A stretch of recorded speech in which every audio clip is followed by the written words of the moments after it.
우리 지난 시간에 하나님께서 우리에게 주신 자유를 가지고 육체의 기회로 삼지 말아야 된다. 그리고 오히려 우리가 자유함을 입었지만 그 주신 자유를 통해서 서로 사랑으로 종노릇해야 된다는 말씀을 보았습니다. 우리 설린 문집 여러분들 좀 보셨는지 모르겠습니다. 거기에 우리 이모규 교수님이 참 귀한 설교문을 보내주셔서 실었는데요. 출애굽한 백성들을 보면 놀라운 하나님의 은혜를 입었지 않습니까? 자유함을 얻었는데, 그런데 그들의 삶을 보면 참 아직까지도 육신적인 것이 너무나 많이 몸에 배어 있는 것이죠. 하나님께서 그들의 필요를 채워주시는데도 불구하고 거듭거듭 원망, 불평, 범죄합니다. 그러면서 이제 광야에서 멸망을 당하게 되는데, 그런 것들을 보면은요, 그들의 그런 원망, 불평의 문제는 외부의 어떤 환경 때문이 아니라 내부, 자기들 안에 있는 바로 육신적인 기질 때문에 있음을 알 수가 있게 됩니다. 저러면 여러분, 우리도 구원을 받았습니다. 그렇죠? 놀라운 하나님의 은혜의 구원을 받았습니다. 거듭났습니다. 새 사람이 됐지만, 그럼에도 우리 안에 죄의 소욕과 육체의 어떤 욕심, 이와 같은 것들이 있어서 범죄할 때가 많이 있습니다. 자, 그래서 죄 짓지 않고 거룩한 삶을 살기 위해서는 십자가만 갖고는 안 되고 율법을 지켜야 되지 않느냐라는 생각을 할 수도 있지요. 바로 율법주의자들이 이 틈을 파고들어서 갈라디아 교회 성도들에게 미혹하고 그들을 할례를 행해야 된다, 율법을 행해야 된다 하면서 그만 믿음에서 떠나게 만들어버렸고, 성령으로 시작한 그들을 육체로 마치게끔 만들어버렸던 것이죠. 이 문제를 놓고서 바울 사도가 지금 갈라디아 교회 성도들에게 여러 가지 모양으로, 참 처음에는 막 그냥 강력하게 얘기도 했다가 감성에 호소하기도 했다가 논리적인 설명을 하면서 왜 율법이 아니라 하나님의 은혜로서 우리가 구원받는 것인지, 우리 지난주 살펴본 것처럼 할례를 행하지 말라는 것 때문에 바울 사도가 핍박을 받았거든. 내가 할례를 언급하지 않으면 핍박받을 일도 없지만, 그럼에도 핍박받으면서도 왜 이것에 대해서 그렇게 단호하게 말할 수밖에 없냐면, 할례를 행하게 되면, 무언가를 행함으로써 구원받게 된다 하면 예수 그리스도가 우리에게 무슨 의미가 있느냐, 그런 아주 강한 어조의 그런 말한 것을 우리가 살펴보았죠. 여러분, 이처럼 문제 해결의 열쇠는 율법이 아니라고 하는 것입니다. 어떤 규례와 법들을 정해서 그것을 잘 지키면은, 그러면 이렇게 의롭게 여김을 받는다든지 어떤 그런 죄 문제를 해결한다든지 그런 게 될 수가 없다라는 것입니다. 그래서 오늘 말씀에서는 이제 바울 사도의 어떤 의미에서 보면 갈라디아 서신서에 큰 두 가지의 본문이 있다고 볼 수 있는데요. 큰 두 가지의 바울 사도의 그 메시지가 있다고 볼 수 있는, 첫째는 이제 믿음으로 의롭다함을 받는다는 것. 이것이 이제 전반부, 어쩌면은 갈라디아서 서신서의 한 3분의 1을 이제 얘기하는 것이라고 하겠습니다. 믿음으로만 의롭게 됨을 받는다라는 것. 이걸 이제 우리가 사실 전반부에 살펴봤다고 볼 수 있고요. 그리고 이어서 나오는 또 다른 굵직한 메시지가 뭐냐면 성령을 따라 행해야 된다라는 그 말씀입니다.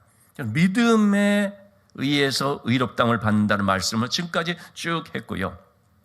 그리고 이어서 오늘 이제 말씀부터 쭉 보게 되는 것이 바로 이 성령을 따라 성령의 인도함을 받아야 한다는 말씀입니다.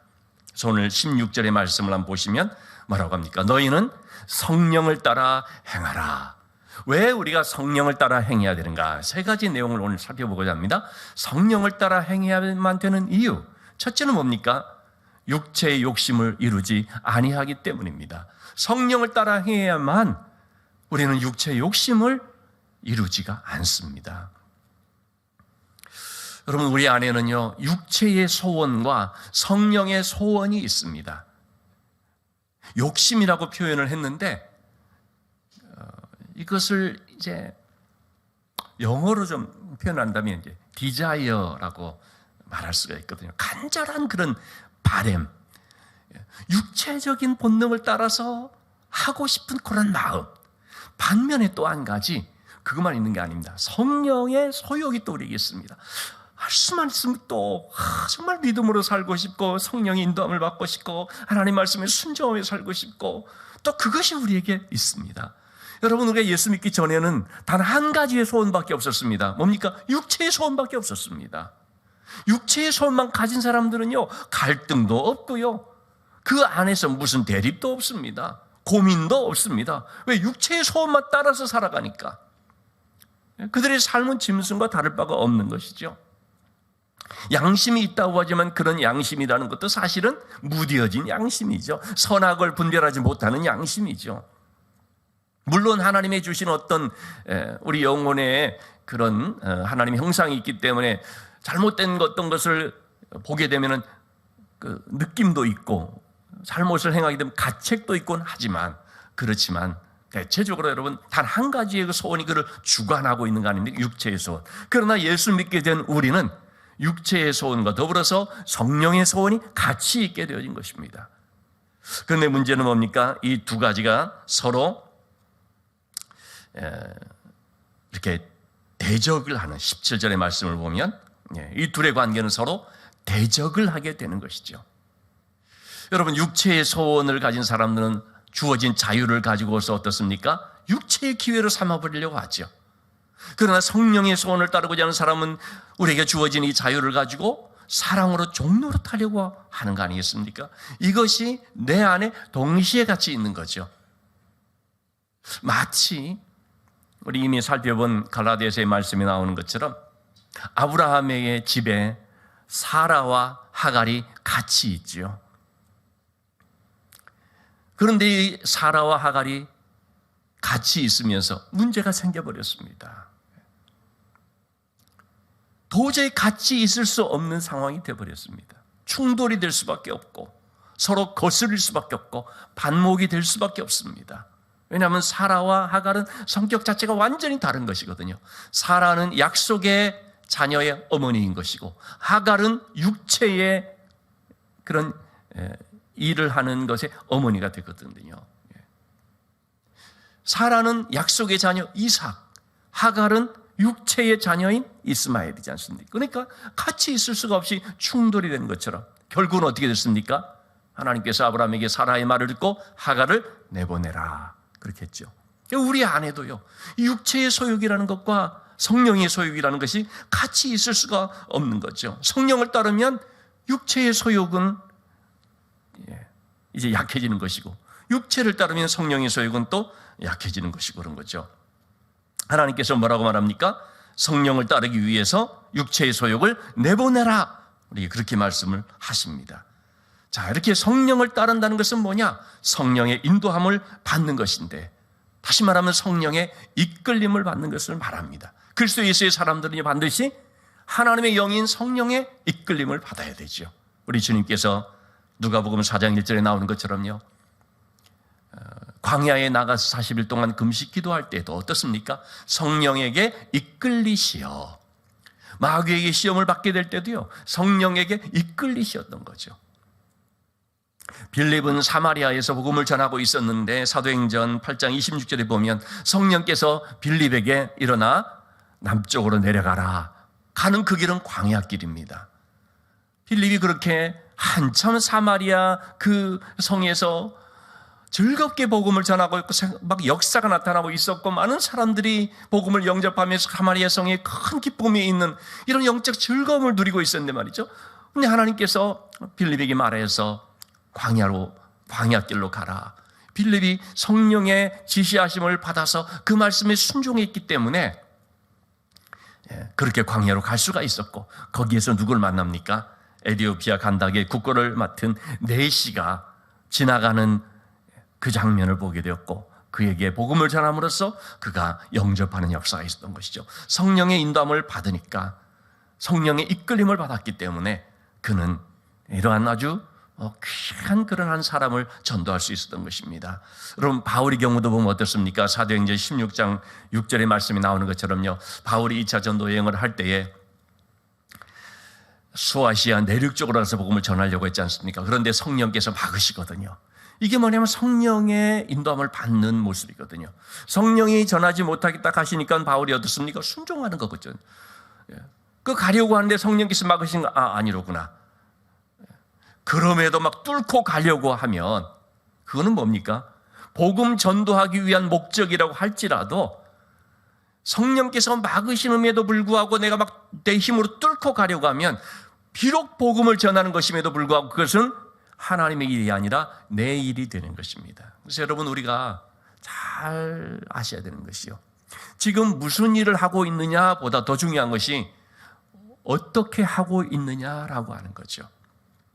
교회 일을 한다고 할지라도요, 그것이 성령의 인도하심을 받아서 하고 있는가? 그러면 하나님의 일이지만 내 힘으로, 내 열심으로, 내 목적으로서 하고자 한다면 그 마음의 동기가 하나님의 인도하심이 아니라 그런 나의 어떤 열심이나 나의 욕심이나 이런 것을 한다면 그것은 뭡니까? 비록 주의 일을 하는 것처럼 보이고 교회 일을 섬기는 것처럼 보일지 몰라도 그것은 내 일, 내가 하는 내 일이 되어버리는 거죠. 바울은 그렇게 하지 않았다는 거죠. 아니, 전도를 하는데 왜 이렇게 도와주지는 못하고 막는가? 내가 알아서 하겠다, 그런 식으로 한 것이 아니었다는 거죠. 여러분, 만약 그렇게 했으면 바울 사도가 비록 원하는 목적지로 가긴 갔겠지만 하나님의 일이 나타났을까요? 하나님의 참 선한 열매들이 맺어졌을까요? 그렇지가 않죠. 열매가 혹은 맺어질 수 있을까요? 무슨 열매겠습니까? 내 열매인 거죠. 내 열매. 하나님의 열매를 맺게 되면요, 하나님의 영광이 나타나고 하나님의 기쁨이 우리에게 임합니다. 내 열매가 되면, 내 일이 되어버리며 나의 열매가 돼서 내가 영광을 받고 내 이름이 알려지는 거죠. 그것은 얼핏 보면은 참 그래도 흐뭇한 일처럼 보일지 모르지만 그것은 굉장히 불행한 일이 됩니다. 내가 알려지고 내 이름이 영광을 받게 되면 그는 결국 어떻게 될까요? 이단이 되는 거죠. 그래서 많은 이단들이 그렇게 나와버린 것입니다. 하나님의 일이 돼야 되고 하나님의 영광이 돼야 되는데, 여러분, 그렇게 하기 위해서는 어떻게 해야 한다고요? 성령의 인도함을 받아야 한다는 거죠. 가려고 할 때 막으시면 아니로구나 돌이켜야 되죠. 내가 싫은데 하나님이 가라고 하시면 순종해서 가는 것. 사마리아라고 하는 여기 있을 때 더 전도 잘할 것 같은데 하나님께서 광야길로 가라고 하면 싫은데요? 그게 아니라 가는 것. 그게 바로 성령의 인도함 받는 거 아니겠습니까? 바울 사도도 그렇게 성령의 인도함을 받았기 때문에 그가 간 곳이 어디입니까? 바다 건너서 마게도니아 지역 빌립보 성으로 가서 빌립보 교회가 세워지고 데살로니가 교회가 세워지고 놀라운 그런 역사에 나타났죠. 바울 사도가 그런 열매를 맺게 된 이유는 뭐냐면 성령의 인도함을 받았기 때문에, 이처럼 성령의 이끌림을 받는 것이 참 중요하다고 하겠습니다. 자, 이렇게 성령의 이끌림을 받게 되는 것, 성령을 따라 행하라 하는 말씀을 지금 보고 있는데요. 성령을 따라 행하라, 첫 번째, 그렇지 않으면 육체의 그런 성령을 따라 행할 때 육체 욕심을 이루지 않는다 말씀 받고요. 또 성령을 따라 우리가 행해야 되는 이유가 뭐냐면요, 18절 말씀에 우리가 성령의 이끌림을 받으면은, 성령의 인도하심을 받게 되면 어떻게 된다고요? 율법 아래에 있지 아니하니라. 율법 아래에 있지 아니하니라. 성령의 인도함을 받아야지만 우리가 율법 아래에 있지 않습니다. 여러분, 아래에 있다라는 것이 뭡니까? 지배를 받는 것입니다. 성령의 이끌림을 받지 않으면 우리는 율법의 지배를 받아버립니다. 율법의 지배를 받는 것이 뭡니까? 율법의 종이 되어버리는 것이고 율법에 매여져 버리는 것입니다. 율법이라는 것 다시 말씀드리지만 뭔가 어떤 행함으로써 의롭게 되어지는 것입니다. 갈라디아교회 성도들이요, 성령의 인도함을 받지 않는 순간 자기들도 모르는 사이 그만 율법에 매여져서 율법 아래 놓여져 버리게 됐습니다. 하나님께서 그렇게 율법으로부터 해방시켜 자유함을 주셨는데 불구하고 이들이 어느덧 율법의 노예가 되어버린 것입니다. 그래서 율법의 그런 행위 때문에 꼼짝을 못하는 거죠. 할례를 행해야 된다 그러니까 그 말에 꼼짝을 못하고, 뭐 해야 된다 그러니까 거기에 얽매여져 버리고, 할례만이 아니죠. 뭐도 지켜야 되고 뭐 이런 것도 하지 말아야 되고 그런 것에 완전히 그들이 그만 매여져 버린 것이, 거기에 종이 되어버린 것입니다. 이것이 바로 율법 아래 놓여져 버린, 그 영향권 아래 놓여져 버린 모습인 거죠. 여러분, 이렇게 율법 아래 놓여져 버리면 자유를 잃어버립니다. 결박이 되어버립니다. 종의 영을 갖게 됩니다. 무서워하고 두려워하고. 여러분, 우리가 주일을 지키는데 주일 예배를 드리는 것 당연한 거지 않습니까? 율법 아래 놓여서 주일을 지키게 되면 어떤 현상이 벌어집니까? 주일 한번 빠지면 그 다음엔 이제 막 그냥 하나님이 나를 다리를 혹시 부러뜨리는 거 아닌가? 교통사고 내는 거 아닌가? 내 물질을 가져가 버리는 거 아닌가? 불안하고 두려워가지고 벌벌 떨게 되는 것입니다. 이것이 바로 율법 아래 놓여져 있는 것입니다. 하나님 그런 분이 아니거든요. 그런 식으로 설교하시는 이제 목사님들도 있죠. 그것은 결코 복음적 설교가 아닙니다. 율법적 설교죠. 그런데 여러분, 율법 아래 놓여 있다는 것과 반대의 개념이 뭡니까? 은혜 아래 놓여져 있는 거거든요. 주의를 지켜도 우리가 은혜 때문에 지키는 것입니다. 이거 안 지켰다가는 혼날 줄 알고 한번 빠지면 하나님께 얻어맞게 될 것 같아서 그렇게 두려움으로 나오는 종의 영이 아니고, 주의를 지키는 것이 너무 감사하고 너무나 은혜가 충만해서 하나님을 예배하고 싶은 그 열망으로 인해서 이렇게 예배를 드리는, 그것은 은혜 아래 놓여 있는 것입니다. 은혜의 지배를 받는 것입니다. 그러니 얼마나 자유합니까? 뭐 빠지지도 않지만은 어쩌다 혹 빠지는 것이 좀 있다 할지라도, 하나님, 제가 다음부터는 꼭 빠지지 않게끔 하나님 꼭 내 모든 여건도 주장해 주세요. 그러면서 또 다시금 하나님 앞에 나오는 것이고. 여러분, 우리의 신앙생활은요, 종의 영을 가진 신앙생활 되면 안 됩니다. 하나님이 무섭고 두려워서 벌벌 떠는 마음으로서 그게 뭐 해야만 되는 것이 아니고 자유함과 기쁨을 가지고 해야 되는 거거든요. 과거 구약시대에 제사를 드리는 것과 같은 그런 모습으로서 하나님께 예배 드리는 것이 아니고, 너무나 감사하고 기쁜 해방된 그런 마음을 가지고서 하나님께 예배를 드리는 이 자유한 아들의 영을 가진 이 모습이 은혜 아래 있는 자의 모습이더라고 하겠습니다. 여러분, 우리가 성령의 인도를 받으려면, 이 성령의 이끌림을 받으려면 어떻게 해야 될까요? 바로 율법적인 요소가 빠져야 됩니다. 그게 뭐냐면요, 내가 뭔가를 해야지만 의롭다함을 받는, 어떤 행함을 통하여서 의롭다 여김을 받는 이런 사고. 다시 말하면요, 성령의 인도함을 받는 삶이 되려면 내 힘을 빼야 됩니다. 내가 뭘 하려고 하고 자꾸 나의 것이, 나의 의도, 나의 욕심, 어떤 내 뜻, 이런 것들이 자꾸 들어가려고 하는, 내게 빼져야 됩니다. 내 힘이 빠져야 됩니다. 요즘 우리 음미숙 권사님이 수영을 배우고 있다고. 이 수영도 모든 운동들이마다 그렇지 않습니까? 운동을 잘 그렇게 하기 위해서 먼저 힘 빼는 법을 알아야 되고 배워야 한다고 하지 않습니까?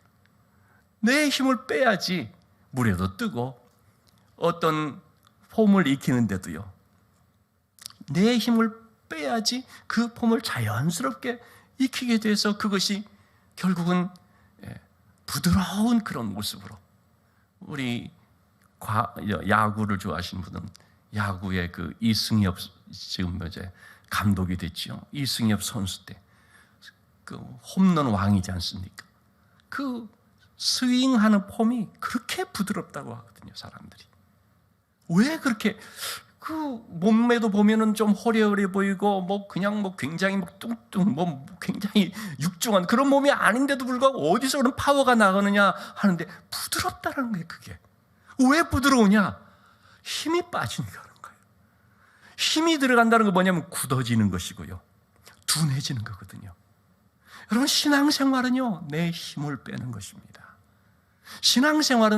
신앙생활의 훈련은요, 내 힘을 빼는 그 법을 배우는 것입니다. 하나님께서 자꾸 우리에게 힘을 빼게 만드십니다. 여러분, 우리가 연단을 받고 훈련 받는 것이 전부 뭡니까? 힘 빼기입니다. 잔뜩 들어가 있는 어떤 내 것, 이거 다 내려놓도록. 그게 내려놓음이고요. 그게 자기 부인입니다. 자아가 꽉 차진 것, 이게 힘이 잔뜩 들어간 거거든요. 하나님은 자꾸 그것을 깨트리십니다. 자꾸 그런 것을 만지시고 다듬으셔서, 그래서 우리로 하여금 나는 온전히 비워지도록, 내가 아니라 예수 그리스도가 내 안에 주인 되도록, 내 힘이 자꾸 얹혀지면요, 그러면은 주님과 함께 하면서도요, 주님에게 온전히 실리지를 못합니다. 그 유명한 그런 일화가 있지 않습니까? 나야가라 폭포를 가로지르면서 그 유명한 이제 줄타기 선수가 나야가라 폭포 이쪽에서 저쪽부터까지 건너가는데, 그 실제로 있었던 일이라고 하죠. 무사히 건너가죠. 자기가 이제 뒤에 하나 짊어지고, 여기에 누가 타고 갈 수 있느냐, 갈 사람이 있느냐, 아무도 안 나왔는데, 그런데 이제 아들이 이제 나왔다는 거죠. 아들을 딱 하는데, 그때 이 아들한테 아버지가 한 말이, 너 절대 힘주지 마라 그랬던 거예요. 그냥 아버지 업혀만 있어라. 업혀만 있어야 된다. 너 힘주면 아빠도 위험해진다. 근데 그 말이 굉장히 일리가 있는 거예요. 우리가 예수님의 등에 업혀서 이렇게 가지 않습니까? 우리 힘을 빼야지 예수님이 온전히 얹혀질 수가 있거든요. 내가 힘줘버리면은요, 그러면 둘 다 힘들어지는 것입니다. 그래서 우리 신앙생활이라는 것은 이처럼 성령의 인도하심을 받는데, 그러기 위해서는 내 힘이 빠지는 것이 얼마나 중요한지. 점점 우리가 성장해 가는 것이 뭡니까? 전에는 내 뜻이, 내 방법이 내 열심이 들어갔던 것이 점점 없어지는 거거든요. 그러면서 오직 주님만. 전에는 주님 덕분에 나도 조금 높임을 받고, 나도 조금 영광도 받고, 나도 조금 이익도 얻고 유익도 얻고, 그런 것들이 있었는데, 알고 봤더니 이거 아니로구나. 점점 자기는 약해지고 빠지고, 그래서 세상과 나는 관대없고 구속한 주만 보이도다. 이게 바로 신앙의 어떤 정점이라고 할 수가 있습니다. 그런 점에서 보면 사실 저도 아직도 힘이 들어가 있는 것을 보게 됩니다. 나의 어떤 열심, 나의 어떤 비전, 어떤 내 힘으로 또 하려고 하는 어떤 습성, 저뿐만이 아닐 거예요. 우리 모두 다 자꾸 이런 부분들이 빠지게 되고, 그러면 그럴수록 우리가 온전히 성령의 이끌림을 받게 되는 줄로 믿습니다. 우리의 힘이 빠질수록, 우리의 힘이 들어가면 들어갈수록요, 하나님의 능력은 나타나질 않습니다. 우리의 힘이 빠지면 빠질수록 하나님의 능력이 나타나고, 하나님의 능력이 더 커져가게 되는 것입니다. 우리의 육체의 욕심이 잔뜩 들어가면 들어갈수록 성령의 역사는 감소되고 없어져 버리고, 그러나 내 육체의 욕심처럼 내 힘이 빠지면 빠지고 없어질수록 성령의 능력이 나타나고 성령의 일하심이 나를 통하여 드러나게 되는 것을 보게 됩니다. 자, 우리가 왜 성령의 인도를 받아야 되냐? 세 번째, 육체를 따르면요, 하나님의 나라를 유업으로 받을 수 없기 때문입니다. 성령을 따라 살지 않고 육체를 따라 살게 되면 육체의 일이 나타날 수밖에 없습니다. 육신이 원하는 대로 살아갈 수밖에 없는 것입니다. 육신의 본성이 인도하는 대로 따라 살게 되고, 그 결과 육체의 열매를 맺게 되는 것이죠. 자, 그러면 이 육체의 일이라는 것이 뭐냐? 세 가지를 말하고 있죠. 첫째, 19절의 말씀, 음행, 더러운 것, 호색. 육체의 일이 분명하지요. 육체의 일은 여러분 애매모호하지 않습니다. 육체의 일은 이렇게 뚜렷하게 알 수 있는 것입니다. 음행, 더러운 것, 호색이 뭡니까? 성적인 범죄죠. 여러분, 육체의 일의 첫 번째는 성적인 범죄라는 걸 우리 알아야 됩니다. 지금 세 번씩 얘기하지 않습니까? 음행, 더러운 것, 호색, 노아 시대에 홍수 심판 받은 것, 소돔과 고모라 성이 유황불의 심판을 받은 것, 무엇 때문입니까? 너무나 육체적으로 타락했었죠. 로마가 멸망한 것도 그렇습니다. 오늘날 우리 시대의 모습을 보면 어떻습니까? 지금 이 갈라디아서 5장 19절의 말씀이 너무나 현저하게 나타나고 있습니다. 너무너무 홍수처럼 막 그냥 지금 들이닥쳐 있습니다. TV, 방송 매체들 보면 정말 아찔아찔한 그런 이 청소년 어린애들도 보고 있는 이런 그 내용들 속에서 그냥 막 무분별하게 막 그냥 여과 없이 막 되는, 그러면서 사생활인데 뭐 그럴 수 있지 않은 식으로 교회를 다니는 사람도 이런 면에 있어서 얼마나 예전보다 기준이 턱없이 낮아져 버렸는지, 여러분 이 점을 우리는 잘 볼 수 있어야 됩니다. 성적인 타락은 하나님의 전인 우리의 몸을 더럽히는 것입니다. 삼손의 실패가 뭡니까? 성적인 문제 아니겠습니까? 음행의 문제였던 것이죠. 안셀름이라는 사람은 이런 말을 했습니다. 다른 모든 죄들은 대항해서 싸워 이길 수 있지만 성적인 죄악은 피함으로 이긴다. 다른 모든 죄는 우리가 맞서 싸워야 됩니다. 그러나 성적인 이런 문제는 피해야 됩니다. 피함으로 이기는 것입니다. 요셉이 어떻게 했습니까? 피해서 이겼습니다. 도망가 버렸습니다. 가까이 가지를 않았습니다. 다윗은 그 점에 있어서 실패해 버렸죠. 가까이 가버린 것입니다. 이거를 피해 버려야 되고 지나가 버려야 되는 거죠. 자, 육체의 일 두 번째는 뭐냐면 20절의 말씀, 우상숭배와 주술입니다. 여러분, 하나님의 형상으로 지음받은 우리들, 육신을 따라 살게 되면요, 거룩하신 하나님을 섬기는 것이 아니라 귀신을 섬기게 되어버립니다. 우상숭배와 주술. 이제 신년 되지 않습니까? 또 점집이 기승을 부리겠죠. 심지어 교회 다니는 사람 중에도 재미삼아 그런다고 신년 운세, 절대 안 됩니다. 귀신을 섬기는 것입니다. 하나님의 영을 더럽히는 것입니다. 육체의 일을 이루는 것이다라는 말이죠. 사람들은 마음이 곤고해서 뭔가를 섬겨야 되는데 하나님을 섬기지 않으니까 하나님의 영광을 썩어질 사람과 짐승과 새, 이런 것들의 형상으로 바꿔버리는 그런 모습들을 보게 됩니다. 또는 물질을 숭배하든가. 신앙생활하면서 우리가 하나님을 미신처럼 섬기면 안 됩니다. 하나님을 섬긴다고 하는 모습이 복음적인 성경적인 것이 되어야 되는데요, 미신적인 모습으로 되면 안 됩니다. 그런데 그런 요소들이 굉장히 많이 교회 안에도 들어와 있습니다. 말씀보다는 어떤 표적을 자꾸 찾고 뭔가 느껴지고 무언가 어떤 황홀한 경험, 그런 것이 아니거든요. 말씀을 중심으로 해서 말씀을 통해서 우리 하나님을 섬기는 것이죠. 자, 육체의 일 세 번째는 뭐냐면 이게 우리에게 실제적으로 해당되는 부분이 될 수 있습니다.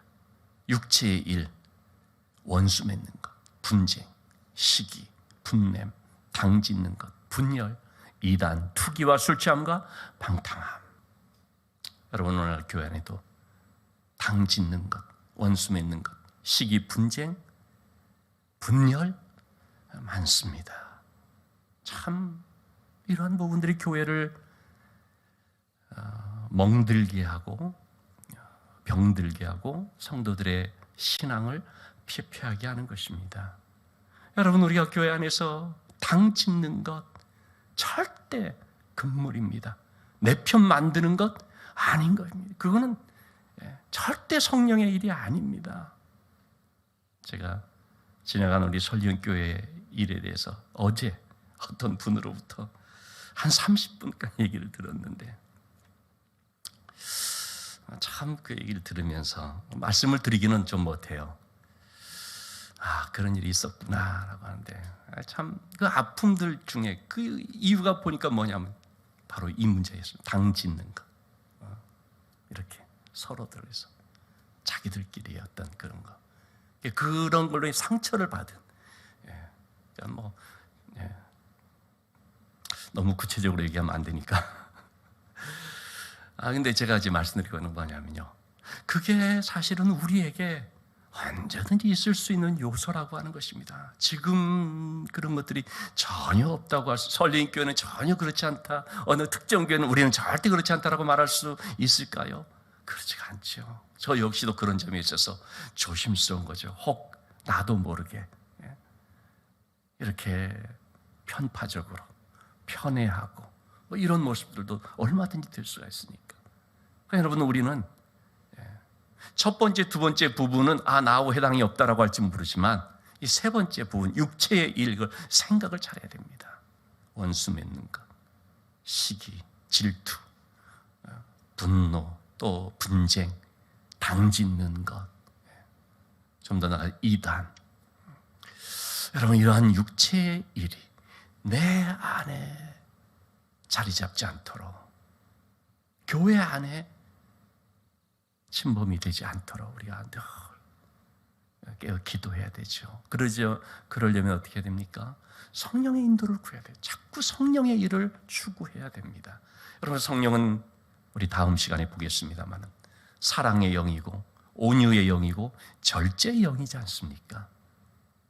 그러니 어떻게 분쟁하고 당짓는 것, 원수 맺는 이런 일들이 일어날 수가 있겠습니까? 성령을 따라 행하는 우리 자신들, 그런 교회가 되기 위해서 우리가 부단히 기도하고 또한 이걸 성령의 일을 구하면서 나갈 수 있어야 되겠습니다. 혹시 내 안에 성령의 이런 은혜가 없음을 깨닫게 되면요, 빨리 회개하고 성령의 은혜를 회복하기 위해서 힘써야 되는 것이죠. 성령을 따라 행한다는 것은 성령과 함께 걷는다는 말입니다. 영어 성경은 그렇기 때문에 이것을 walk by the Spirit, 성령에 의해서 걷는다. walk in the Spirit, 성령 안에서 걷는다. 이렇게 번역을 했습니다. 성령을 따라 행한다는 것은 성령과 함께 동반자가 되어서 가는 것을 말하는 것이죠. 자, 그래서 우리가 그럴 때 성령의 열매를 맺는 삶이 되는 줄로 믿습니다. 성령의 열매, 우리 다음 시간에 살펴보도록 하겠습니다. 여러분, 우리 안에 육체의 일이 이제 육체의 일을 내보내고 성령이 나를 주장하는 삶이 되기 위해서 더욱더 성령을 따라 행하는 삶이 될 수 있기를 주님의 이름으로 축원합니다.